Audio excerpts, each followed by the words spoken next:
মাধ্যমে শিবিরকে পুরো ভোট কেন্দ্রগুলো মনিটর করার সুযোগ করে দেওয়া হয়েছে। শিবির নেতাদের ছাত্রলীগের সাথে ছবি আছে, শুধু ছবি না, তারা কমিটিতে থাকে, তাদের কাজই তো হচ্ছে গুপ্ত হয়ে থাকা। যে হলে 299 ভোটার, সে হলে কেন 400 ব্যালট ঢুকবে? এসবের প্রতিবাদে আমরা নির্বাচন বর্জন করতে বাধ্য হচ্ছি।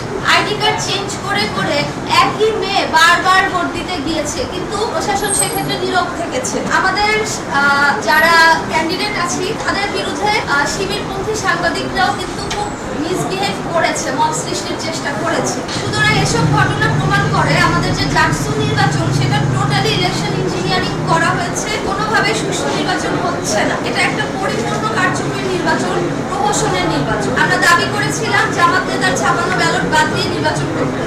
ভিসি ও রিটার্নিং অফিসার আমাদের দাবি মানেন নাই। তারা যে কারণে জামাত নেতার সাপ্লাই করা ওএমআর মেশিনে ভোট গণনা বন্ধ করেছে, সেই একই কারণে জামাতের সাপ্লাই করা ব্যালটে ফেয়ার ইলেকশন হচ্ছে না।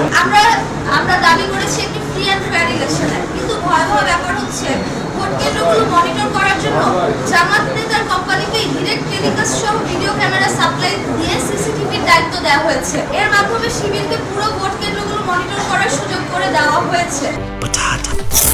বাছাই করা আলু আর স্পাইসি সিজনিং এ প্রাণ পোটাটা চিপস নাকি বিস্কিট খেয়ে বোঝে নাও। আমাদের বিজয় ব্যাহত করতে ইউনিভার্সিটি প্রশাসন জামাত শিবিরের সাথে এক হয়ে ইলেকশন ইঞ্জিনিয়ারিং এর ব্যবস্থা করেছে। এই নির্বাচনে স্টুডেন্টদের সত্যিকার রায়ের প্রতিফলন ঘটছে না। এসবের প্রতিবাদে আমরা নির্বাচন বর্জন করতে বাধ্য হচ্ছি। সবগুলো হলে তো ব্যালট পেপার একই থাকার কথা সেন্ট্রালে, কিন্তু একটি হলের ব্যালটে কার্যকরী সদস্য বলা হয়েছে একটি ভোট দিতে, অথচ অন্য হলগুলোতে কিন্তু এরকম ছিল না।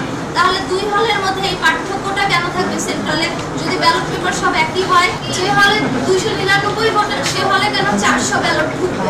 আর যে প্রশ্নটা করলেন যে শিবির প্রশ্ন তুলেছে তারেক রহমানের সাথে তার ছবি আছে, আপনারা জানেন শিবির নেতাদের ছাত্রলীগের সাথে ছবি আছে, শুধু ছবি না, তারা কমিটিতে থাকে, তাদের কাজই তো হচ্ছে গুপ্ত হয়ে থাকা। আমরা তাদের ফেসবুক আইডিটা আইডেন্টিফাই করেছি এবং যে তার যে প্রেসটা আছে HR সফট ভিডিও আমরা খোঁজ দিয়ে দেখেছি, এটা জামাত নেতার সাথে অ্যাফিলিয়েটেড।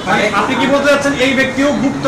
এটা তো আসলে জামাতের রাজনীতির ধরন। শিবিরা যে অভিযোগ তুলেছে যে তারেক রহমানের সাথে ছবি তুলেছে মানে সে অ্যাকচুয়ালি জামাত না, কিন্তু আপনারা দেখবেন যে এই শিবির নেতারা কয়দিন আগে যে ডাকসুর যে পিপি শিবির থেকে হলো, কয়দিন আগে তো তাকে ছাত্রলীগের মিছিলও দেখা গিয়েছে। আমার প্রশ্ন, তারা দাবি করছে না কেন যে তারা হচ্ছে ছাত্রলীগ? বর্জন করলাম, আপনাদের সকল প্রশ্নের উত্তর আমরা পরে দিব এবং এই মুহূর্তে আমাদের ডিসিশন হচ্ছে এই নির্বাচন আমরা বর্জন করছি। একটা অভিযোগ